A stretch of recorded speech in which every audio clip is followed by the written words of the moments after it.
Hello po mga kapalanggas, na mapagpalang araw po sa ating lahat. So ngayon, share na naman po tayo ng ating gagawing salata. So gagawa tayo ng salata lahat cubes. Ito po ang mga ingredients na ating gagamitin.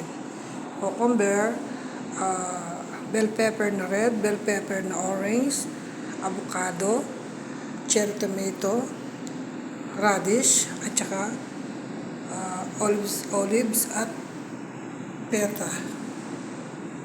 So, lahat ng mga yan, ihiwain po natin siya na pag-cubes ito, pag-cubes ang bell pepper, cubes ang cucumber, ito din, yung radish, at saka yung kamatis, ihiwain sa gitna.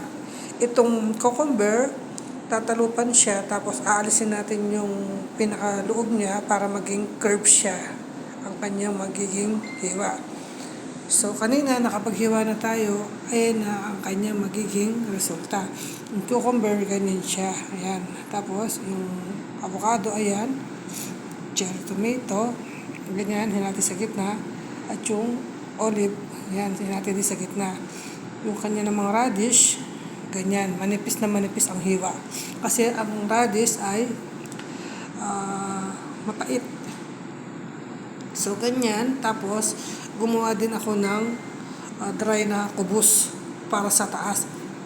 Itong peta na to, ilalagay ko yan dito sa pinakataas. Kasama nung kubos na pinatigas ko.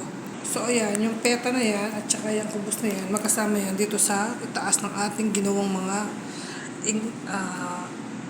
kudar-kudar. Tapos, lalagyan natin ng mint itong ating peta, ganyan. Lalagyan mo siya ng ganyan, i-design. Ganyan ang pagka-design niyan. Magkatumpak siya lang ganyan, magkapatong. Yan. Tapos ilalagay mo siya dito, i-replace mo lang siya dito, at saka itong kubos sa gilid niyan.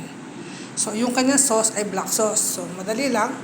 Olives oil, dipsruman, lemon, asukal na konti, asin, paminta. So, ganito ang kanyang magiging sauce. Ayan. So, yun lang po. Napakadaling gawin. Ibang klase na naman salata ang ating ginawa ngayon. Request ni Amo. So, yun lang po. God bless po sa ating lahat. Naway makuha po ninyo yung aking mga sinabi na paano siya gawin.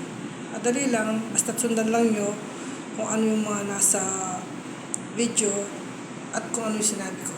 God bless po sa ating lahat.